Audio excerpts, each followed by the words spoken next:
to load. Loady, loady, load. Ta-da! We are live. it's so Hi, I it, everyone. I think it's so funny. It's so different than how it used to be back in the day, like when you had to do official broadcasting. Hello. So I am broadcasting hopefully on my Facebook group, my Facebook page, and my YouTube channel. I am not yet allowed to do lives in LinkedIn. I'm not fancy enough for that. So I know, right? I am. Oh, I should have had. Maybe we should have had it hooked up to you. All Damn right, it. next time. All Yeah. right. Well, for those who will be watching, if catching this afterwards, you can do the fashionable hashtag replay. And or if people are jumping on, we will get to watch you. Yay! So I am Bethany George. I am the follow up boss. I help passionate solopreneurs stand out from the crowd, grow organically, and build relationships. Build their sales through relationships. And sometimes I talk about CRMs because I love tools and why do we have to work so hard? So um, I am excited for this virtual summit that I am hosting coming up in January. It is the Organic Business Growth Summit, and we're going to talk all about how to connect your marketing to your sales. So it makes sense to talk about marketing. It talks about that initial how we meet people and what that process looks like. And so I brought with me my glorious friend Ems. She is amazing, and I actually love our story, how we connected, but we'll get to that. I'm curious if you remember Ems. But Ems, tell us about who you are and your gloriousness. Okay, so I'm Ems Searle. I'm an ethical marketing strategist. You might remember me from our very first live where we talked about dick pics, and if you don't, then I'm very sad for you. We had a great We'll come conversation. up again today. Yeah, I tend to be quite, I would say, opinionated, and I talk a lot about my own views. There are a lot of things that people do on social media or with marketing their business that I don't necessarily agree with, and I teach people how to market their business in an ethical way. A good example of this is the dick pic analogy, which is if you start messaging people who you have no relationship with a sales pitch right off the bat, it's basically the same as getting on Tinder and just winging out pictures of your wang all over the place. So yeah, winging out the wang pics. So I tend to talk about all of this stuff a lot. I've got a podcast which is called Rowdy Opinionated Ginger, which is very apt for me. And yeah, I talk about I basically the way that I would say it to everyone else. And so Bethany said, "Oh, I'm going to do an introduction, and then we're going to have like a you can do your official introduction." I was like, "I don't have one, so this is what you're getting."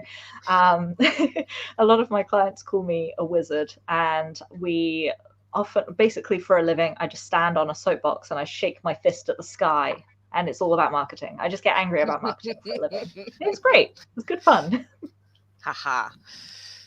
I was looking for something and I found it. Look, real quickly, because I'm going to play with this later. Let me pull it up here. Dick pic. Should we need it, we have it available to us. Wonderful. It's amazing. All right. I had warned people yesterday when I was talking about this that we were going to have a good time. So I'm determined if we're not. We always Ems, do.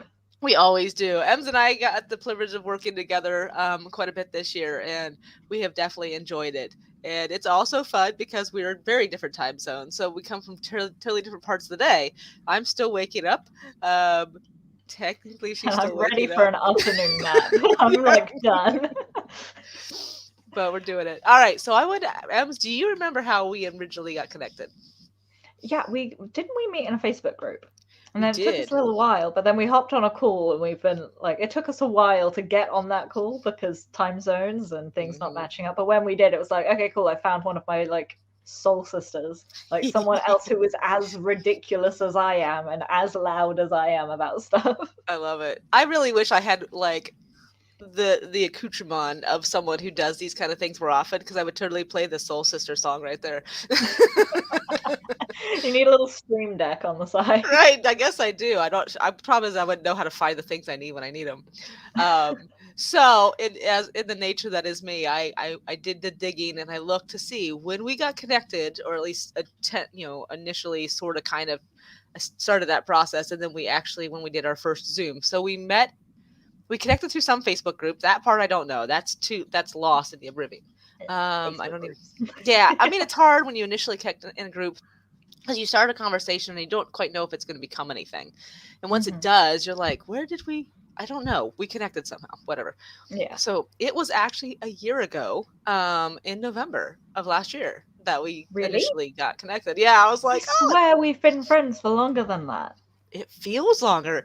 And I realized when you mentioned your wedding in September that it had been about that because I knew I had seen your pictures of your wedding before we actually connected. Like before we actually like did our initial Zoom. Oh yeah. Yeah, so we must have connected like probably over the summer or something, and then I like went away and got married, and then I think yeah, I came back and I started doing more lives and trying to really connect with people and build up a sense of community. So it does make sense. It just feels like I've known you for a really long time. Right, right.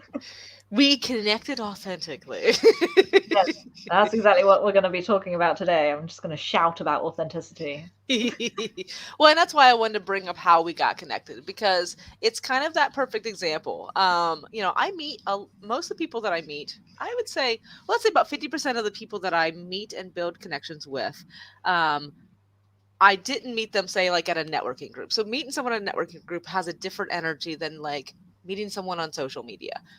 There's a hesitancy on social media to make that initial connection because you don't know what their agenda is. Um, and I'm learning more and more about how many people have agendas and how often we feel that and how it makes all of us afraid to respond. Not to unlike in the dating world, because when some guy reaches out to you, you're like, "What do you want?" you Yeah, just like tell me right off the bat so that I can get my expectations right. know? So, well, let's dig a little into that. Where do you want to start? I know we talked about some Yeah. concepts. I know I love talking about like once you've made that initial connection, what do you do with it? But how do you even start a conversation with somebody?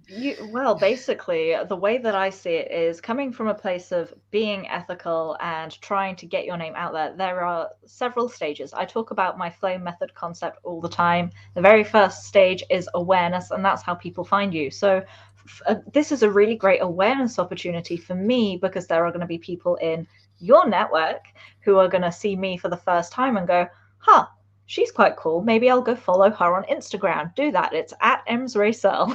Get your phone out. Right? Make it happen.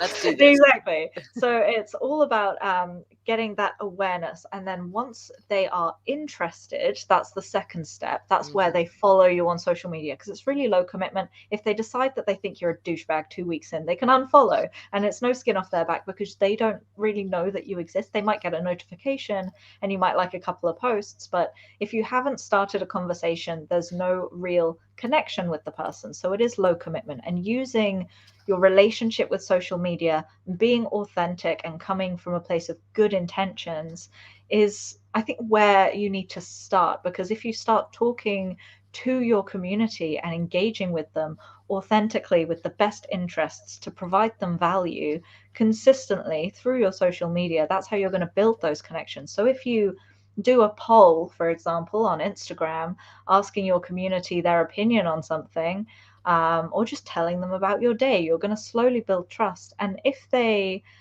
get to know you over time, oh, comment, that's from you. Cool. Yeah. So, like, people get to know you. It's very one sided because they're watching your life. But Hmm. when they then respond to something that you say, which is why call to actions and consistency are so important. Everyone says that they're important, but very few people actually talk about why. And that's why, is so that you can consistently give people the opportunity to reach out to you Hmm. without it being that big of a deal, which is why we do things that are more engaging, which is why we have some call to actions that aren't, hey, go buy my stuff. Sometimes the call to action is comment down below. I really want to know what your favorite color is. It's Hmm. starting conversations because if they leave a comment, because people love talking about stuff and they love giving their opinion and talking about their favorite shit, right? So if you give them the opportunity to do so and then they do, that opens up. Like, even if you just respond to their comment, but Hmm. then next time they comment, and then next time they comment, and then slowly you build up a rapport, and then it's not as weird to slide into their DMs. And it's like, oh, I've got a friend now. You've left a comment on my last couple of posts, and we seem to have some very similar ideals. Do you want to hop on a Zoom call? Let's have a coffee and a chat and get to know each other. And that Hmm. comes from a place of service and building a community rather than a place of, I want more followers. How can I game the algorithm to get what I want? Right, right. And I think one of the keys to that too is understanding that you want to build a relationship with the other person. The thing that I see most often in people who are trying to build a business on social media in particular is that they spend so much time talking at their audience, and and I get this so often for myself. I will follow people that follow me when they look like someone that is active and is in my right demographic or whatever. My intention for that is because I want to know who they are. I want to get to know them, and sometimes they think that's an invitation to, like you said, slide into my DMs, wait for it, and send me. This is too uh, fun. that's why I was like, I'm gonna totally do this. Um, and it does. It feels invasive. I had a really great conversation on LinkedIn a while back, and it was someone had commented or had posted on LinkedIn, and this is, on LinkedIn we think of the professional space, whatever that means. Um, yeah, right. Whatever that means. Like, everyone's interpretation is whatever. But like, their question was, why do people jump into my messenger and they had given a specific example of a message they'd gotten, which was really kind of strange and passive. Something like, my boss told me to reach out to you, something, something. And they're like, that's so strange. And Mhm. someone else had commented and said, how is someone messaging you directly different than the other marketing methods that you come across, like TV ads and Facebook ads and things like that? And I was like, I can tell you exactly why it's different. And this is why, relationship is so essential in your business, because what the difference is when you're scrolling through Facebook, when you're surfing, TV channels or whatever it may be, you come across an ad. It may be targeted to you just because you're a demographic that watches there, or Facebook, the algorithm knows you so well. Ask me about half the things that I own now, that I have purchased from ads. Um, but regardless how customized they may be, I can completely ignore that. Can keep scrolling. Doesn't matter. No one's offended. I am not expected to respond. When somebody sends me a message, told you I need to have a whole deck. Oh, um, I what happens is basically, regardless of how sweet they're trying to be, and I get some really nice people who will message me. I have never met them. It's out of the blue, but they'll send me a message and they're trying to promote something, trying to get me to join something, and I'm like, "Hi, can I shake your hand first?" Like, mhm, before you're all like up in my business asking me to do something, and I don't know how to respond to that. And so I have a couple choices in that moment. I could not respond and look like an ass. I can mhm. respond with how I actually feel, which is offended. I feel Yeah, like it just was too that's what I aggressive. do. Right? Yeah, I'm like, do I educate? Do I like? I don't want to be. I don't want to be pitched yet. I need you to know that you actually have a clue who I am. Mhm. Let alone if they actually pitch me something that obviously I don't need. And if you'd read anything on my profile, you know that. Then it really gets, so I can respond in the direct manner that way, which looks rude. Um, or I could act sweet and not be honest about how I feel, and then I'm misleading. So Exactly, and I think that that's actually more inauthentic in a lot of cases than being rude. I don't know if you saw the email that I received. I put up an email that I received. It was like a cold. It wasn't a sales email, but it was a cold email from someone I didn't know who was like, "Go check out my website," and I was like, "No, Pat, I don't want to check out your fucking website because I don't have a clue who you are or what you do." And your email didn't clear that up for me further anyway. But how did you get my email address? You're violating GDPR. That's not an okay thing to do. So I sent him a really snotty email back. And what I did was I took screenshots of it and pointed out, like, this is everything wrong with this email. And I don't think using like a cold DM and a TV ad at like that's not a can fair save it. comparison because TV ads are completely passive and you can get up, walk away, go get yourself a cup of tea, go to the loo, come back and it won't be there anymore. Like it doesn't like require a response. Right. You know how everyone feels and unless you are one, everyone feels the same about Jehovah's Witness, or everyone feels the same about door-to-door sales, like people showing up being like, do you need new windows? Like, no, I don't. And why are you coming to my house? This is so invasive.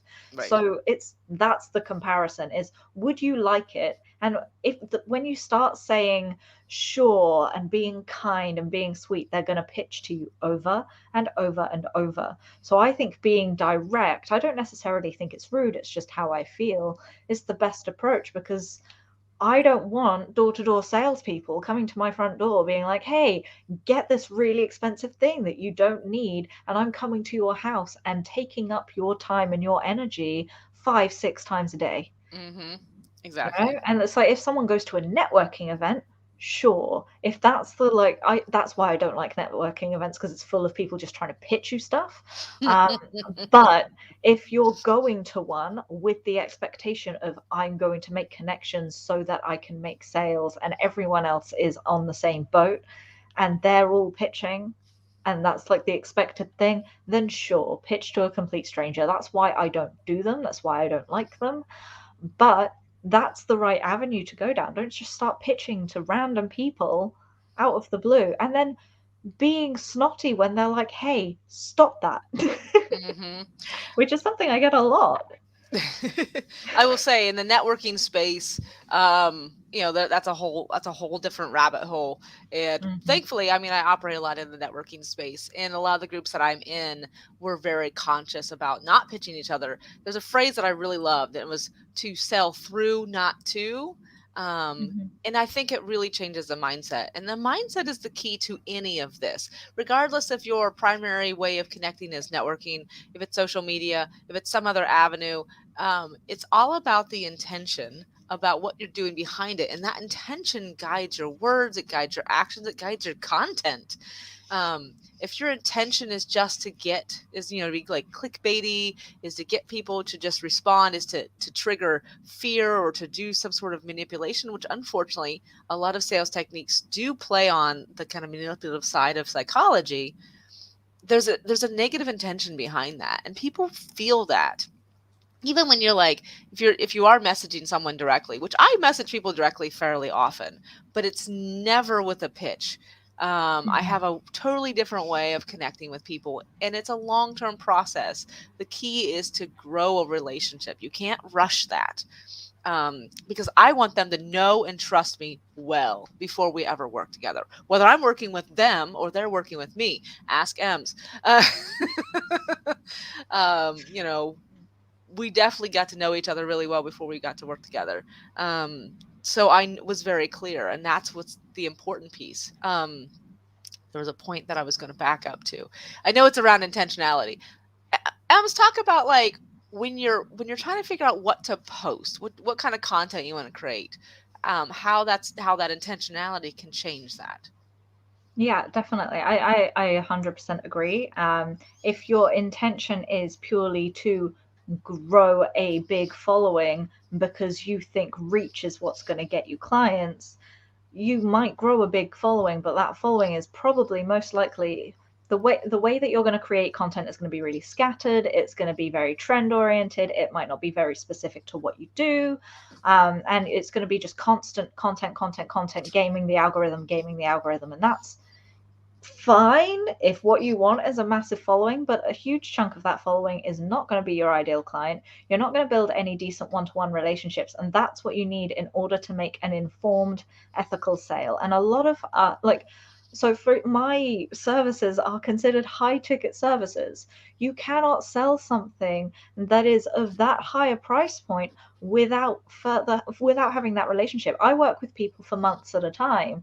I don't want to get into that relationship and have someone pay me for working with me for several months if I don't know that I'm going to like them, because I don't want to have a call a week with someone I can hardly tolerate. And that's like my decision as a business owner, but also it would be unfair to them to take their money if I didn't like them and want to work with them. They're not going to get the best out of it. So building that relationship, I think, is a huge part of being ethical. It's Hmm. like you said, it's all about intention. Are you trying to just build a massive following, Right.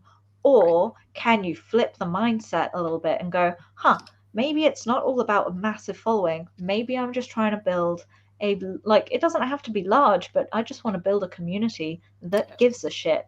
And Yes. that's where I come from. Yes, I have quite a small following. I know that I could, come from a different place and grow my following quite rapidly, quite quickly. However, that's not my goal. I want to, it's a business. A business without sales is just a very, very time consuming and expensive hobby in a lot of cases. So, the thing that makes my business a business is making sales, making money. And to do that, I need relationships.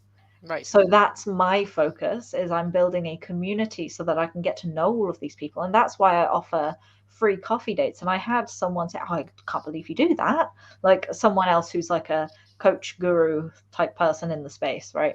They're like, oh, I can't believe that you give away like 30 minutes of your time to anyone who asks for it just to have a chat, and like work talk is optional. What's the point? What do you get out of that? It's like, I get They friends, know because me. people, yeah, exactly, people aren't going to sign up for a coffee because they know I've got a no bullshit like policy, and that if they pitch me, I will talk about it on social media. That's a great like threat line to have, right? So they know who I am. They, because they met me through social media, they know that that's the kind of response that they're going to get. So the people who ask for a coffee date are people who just want to get to know me, Right. and that allows me to get to know them. And several of my clients have actually come from those, because we've had several conversations about their kids. Oh, we both have ADHD. How cool. Oh my God, you're wearing a yellow shirt. Amazing. Like just building friendship, finding out things in common. I think my last coffee date, we spoke for 40 minutes about Harry Potter. Love it. Instant win, immediate friendship. Like, Yes, yes, for sure. I loved it. There's a phrase that I've been using recently, and it's basically you should not be pitching to somebody unless you know the names of their kids, their favorite color, and their favorite flavor of ice cream, or some other arbitrary facts about them.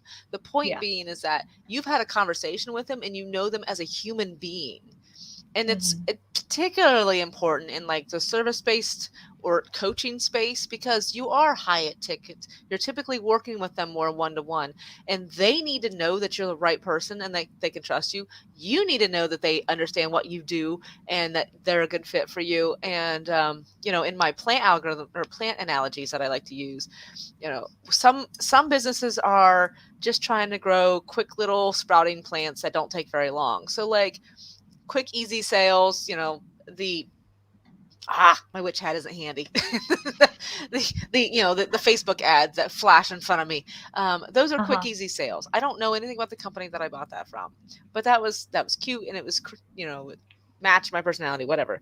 But like working with somebody is a completely different space. Working with you, Ems, was a completely different space. I needed to know that you and I had the same mindset of how we go about business before I was willing to make that purchase. And that is the case with our clients. And we think there's this kind of mind. I don't know.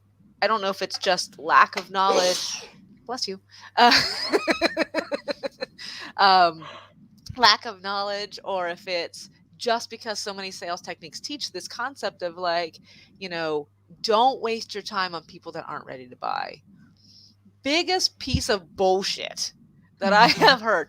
Because, and let me be one of my perfect examples of this. I have a handful of people, and a pretty large handful of people that I'm connected with who probably will never be my clients. They're not the right business, or they're not in the right, whatever, there's reasons. But they send me more introductions than anybody else. Why? Because we know each other, we like each other, we trust each other, we think each other's awesome. If I come across any connections that I'm like, you need to meet this person, we do that. And that's the key to it. It's stop qualifying. And it's the same thing in your social media. Stop Hmm. trying to um, just be like, oh, I just want to talk to these people. I mean, you want to be clear in your niche, but the point is like, it's back to that intention. What is it that people need from you?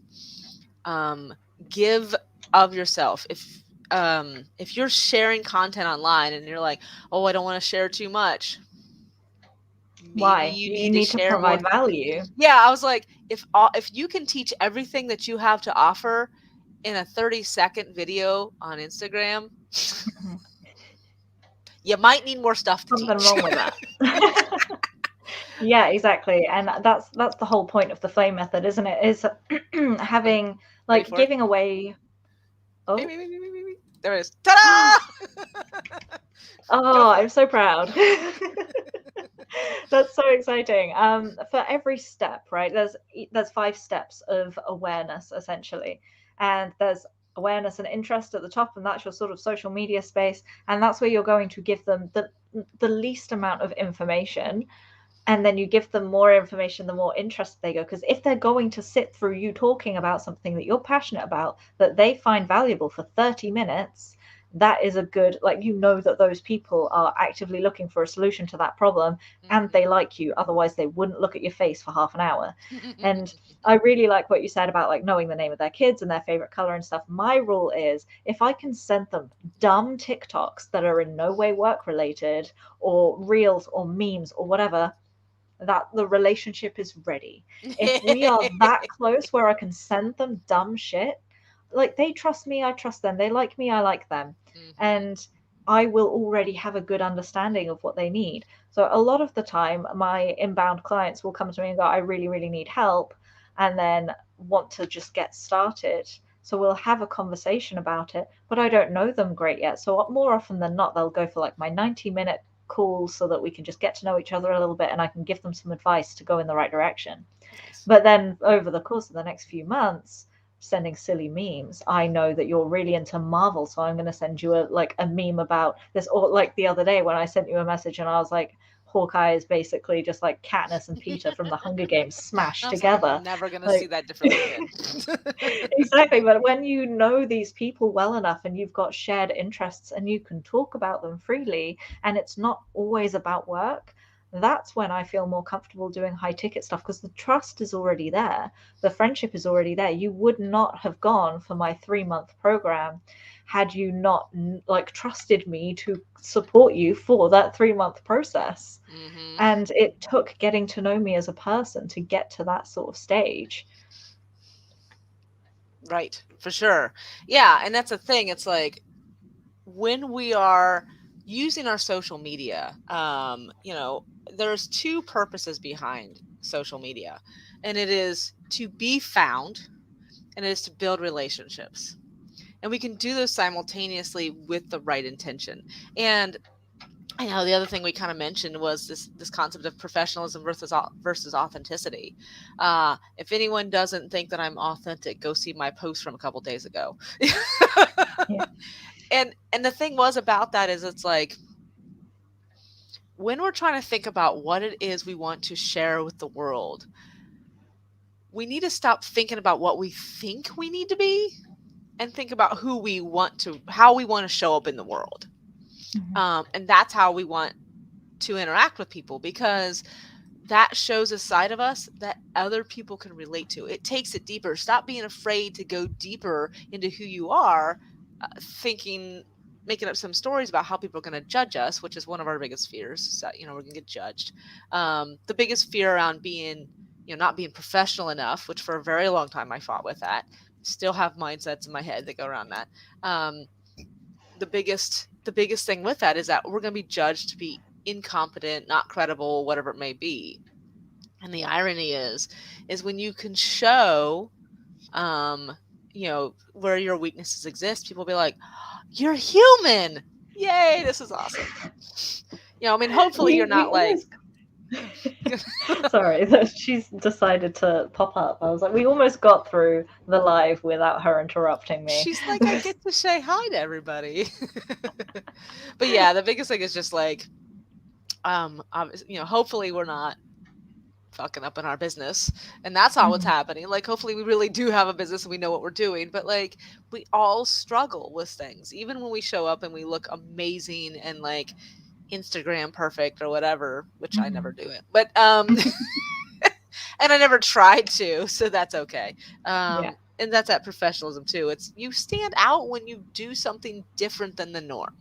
exactly. And that's why my LinkedIn has been like not blowing up recently, but my LinkedIn has been steadily growing over the course of the last year, because I just stopped giving a shit about what I was saying on there, and I stopped seeing it as a professional platform specifically.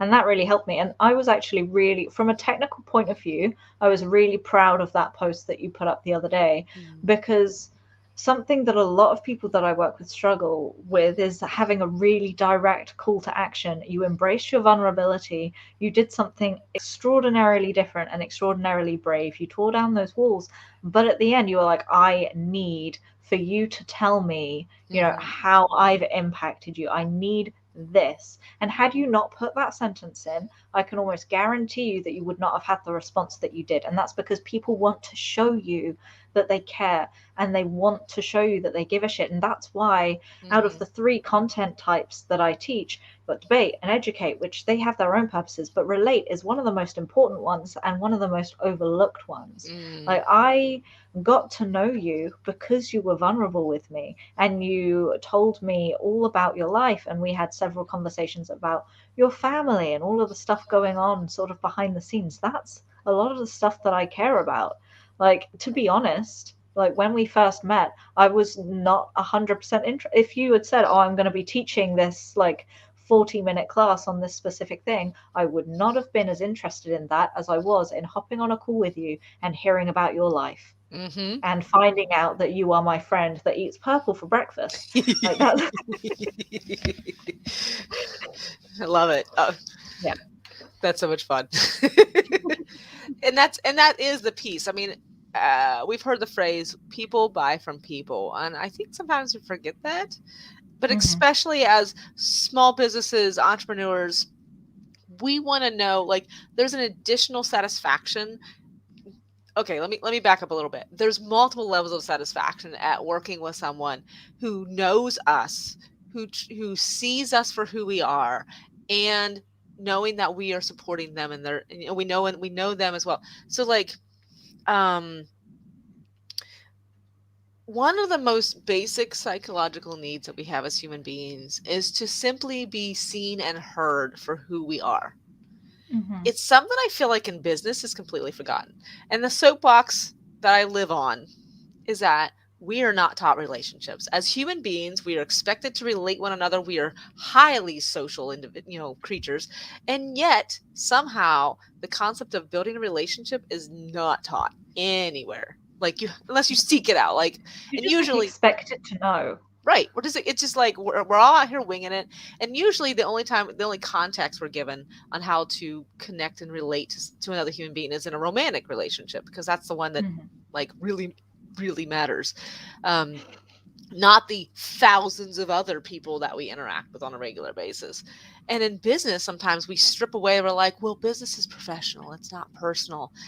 Bullshit. um when someone does me wrong, it's personal. When Hmm. someone is hurting, it's personal. When people saw my post the other day, it was personal for me and for them. Hmm. um Life is personal. And so when we interact with people on any platform in any manner, it is important that they know that we see and we hear them, and that they see and hear us as well. And that's where it should always start, with a relationship.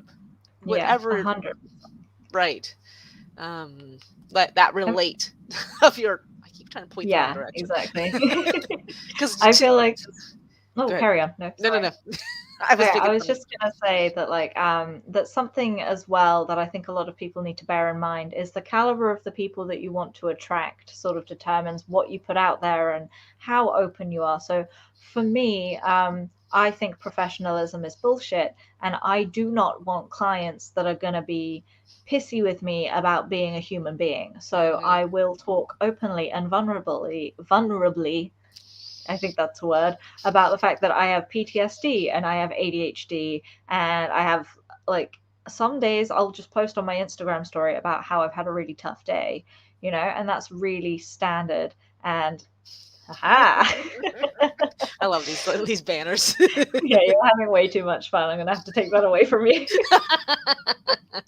Continue on. Uh, yeah, so I think that it all depends on the kind of person that you want to attract.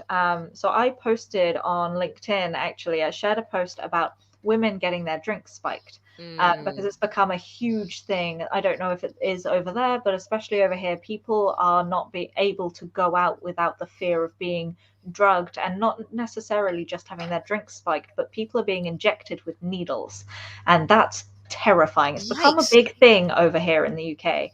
And oh my god, if you put up a needle emoji, I'm gonna cry. Yeah, no, you're good.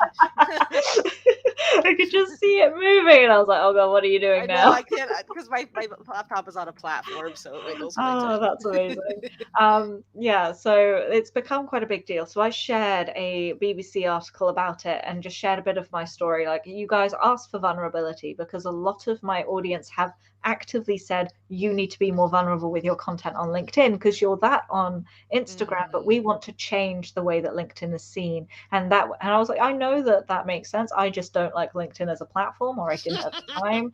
So I wasn't a really big fan of using it.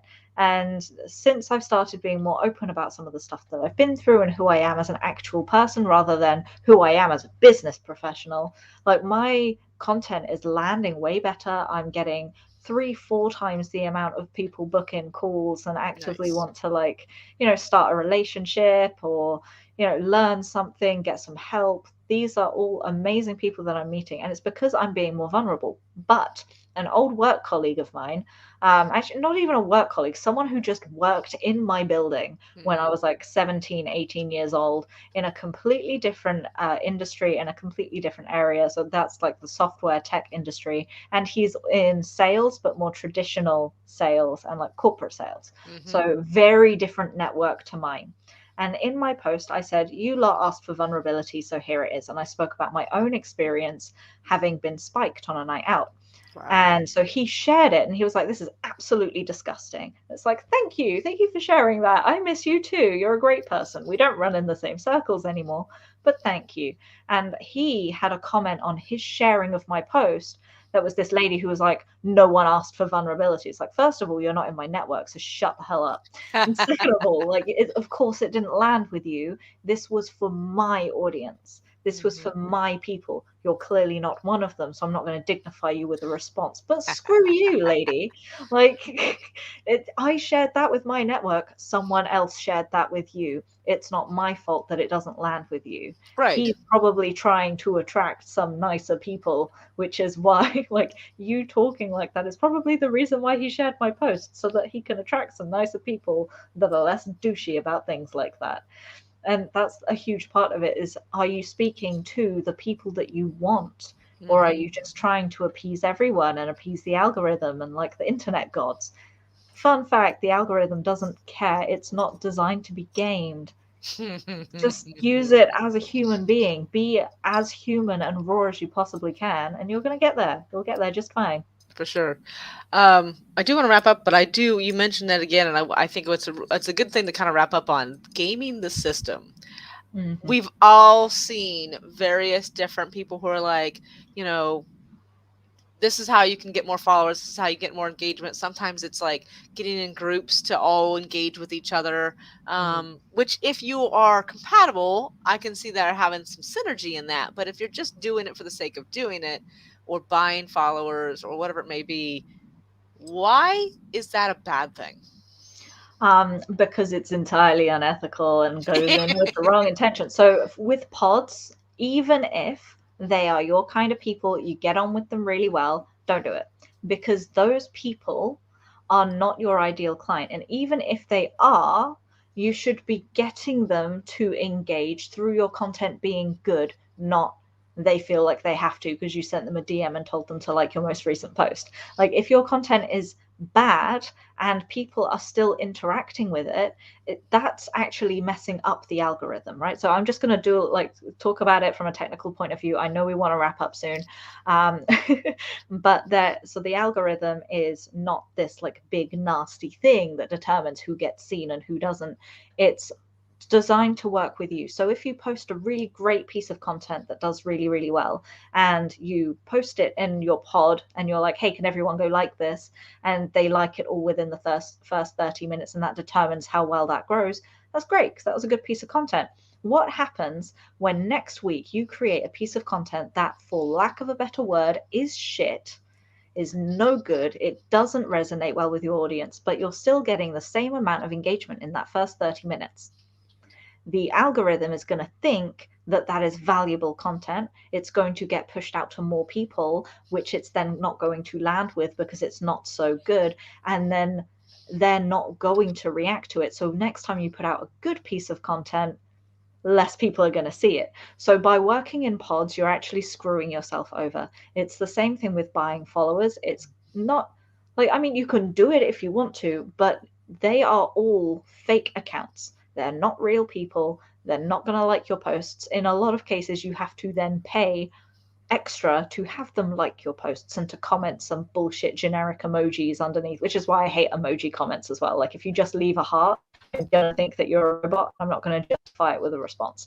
So because that's a really common bot thing, is not leaving adequate comments under content. So when you get 2,000 followers because you purchased 2,000 online and it was like £7 or $10, whatever, like that's fine, and it's you're going to have that many followers. But Instagram or whatever platform that you're using shuts those accounts down, so your follower account is going to go down steadily anyway as they're being culled and removed. But your account is going to grow, and your engagement, because you only have so many real people, is going to stay the same. But because your account has grown, your content is going to look to the algorithm like it's of a much shittier quality. And therefore, the people that you have worked hard to get, those couple of hundred people that maybe you had before you purchased those 2,000 followers, those people are not going to see any of your content going forward. So you kill your account instantly. And even deleting those followers that you paid for will not rectify that. The only way to get over that is to delete your account and start again. Wow. Well, And the thing is, as well, if you put out a post saying, hey, I'm deleting my account, it's, something's gone wrong with it, I need, like, I'm being shadow banned, I'm not being seen by anyone, like, please go follow my new account, no one's gonna see it. right.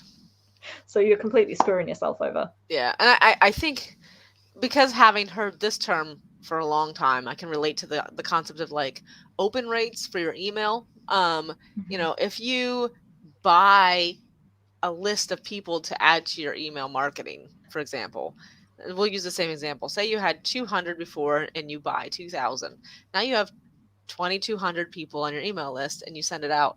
Well, your click rates are going to bottom out because or Exactly. your open Not rate. only that as well, but I don't know whether a lot of Americans are aware of like GDPR and what it is and how it works. But if you are emailing anyone that resides within the EU or, the European space, you cannot do that. You cannot email someone cold, even if it's just you sending me an email, unless you have good reason to do so. You cannot send any form of marketing communication without their explicit consent beforehand. And so doing that is a waste of money. Just stop. If you spent as much time swiping your credit card trying to buy all of these things that you think are going to help you, actually do it, like creating content that's going to help and comes from an intention of, giving people value and building these relationships, you'll do way better. Just put your Right. energy into that instead of trying to game the system. Energy into feeding into your community that which they need from you. Yeah. That value, it's a form of reciprocity. People will gain from you, from your authenticity, from your positive intention, what you desire back from them. Yeah, Does that exactly. make sense? Yeah, 100%. Okay. I was like, did I phrase that sentence right? Cool. Any final thoughts before we wrap this up? I think my last final thought went on for like 7 minutes, so I'm going to spare you. It was good. It was worth commenting on because I know we're all tempted in the social media space. It can be frustrating to be working hard, creating content, and feeling like it's not getting anywhere. And when we and it requires a level like that. Vulnerability is such a huge thing. When we are willing to step out of our comfort zones, be raw and real with people, stop being afraid of like being professional or not offending people. Like, I'm not a fan of being disrespectful, but like we get to have real thoughts and opinions about stuff. We will talk to the people who need to hear us. And, if you look in the United States, you can see we desperately just want some authenticity. Sometimes we get fooled over into thinking that that is someone who's just blatantly, I don't know, whatever. I don't even know where to go with that. But, there's just we're just so desperate for something that is real, that we are seeking to. I think the reason for TikTok being so popular is because it's such a platform of controversy. Mm-hmm. Because we want something other than shiny. What was Instagram's kind of been as Curated. yeah, and it's like, stop doing that. Just be you. I mean, I love editing my videos that I post, but I'm not like trying to make them be fake. I just cut out all my ums and what was I talking about? My cat walks from a camera, There's See, not the time for thing all that. is, if that were me, I would make a bigger deal of the cat walking in front of the camera. I'd like maybe zoom in a little bit and then have a cat counter come up in the corner, like ding. If there was more time, I'll try to make short videos. I'm gonna have to do a bloopers video though of all the clips of me like sneezing in the middle of the video and the cat like Yeah. tail in my face. Oh, that's amazing. Cat falling off my desk while I'm trying to do a video. I frequently have, like, I'll sit down and Daisy will just be like, I want to get on top of you. I'll sit down to film, like, on my couch or something, like where I'm sat right now, because if I can go sit in my office, the internet is just better down here. So sometimes I want to be down here when I'm doing work. And she will do her very best to get directly in my lap. And the second I start filming or start talking, she is not interested. So many times I've sat down, I've gotten about 20 seconds into my introduction for my video, and she's just given me the filthiest look and just got up and walked away. How dare you? It's beautiful. That's awesome. All right, Ems. Real quick, where can people find you? You can find me you can find me pretty much everywhere, but I don't use Twitter, so don't find me there. You can find me on LinkedIn, just LinkedIn/IN/Ems Searle, EMSRAESEARLE. And it's the same on Instagram. You can also like follow my Facebook page, but probably don't, because I will not respond to messages on there, because I don't use Facebook isn't my primary platform. I'm mainly on Instagram and LinkedIn. You can also check out my website, which is the same thing as emssearle.com.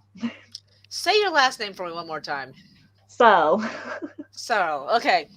That good old English yeah. Okay. I totally said it wrong the other day. Yeah, you said Surly. I did catch that. I know, and I was like, no, I know I don't see the A, say the E. And the other thing I want to put for people who made it this far is that she is going to be one of our speakers at the Organic Business Growth Virtual Summit. So I'm excited to have her there and giving us some good tidbits. So just a heads up about that. Thank you so much. Love you. Love talking with you. And love you too. One more time.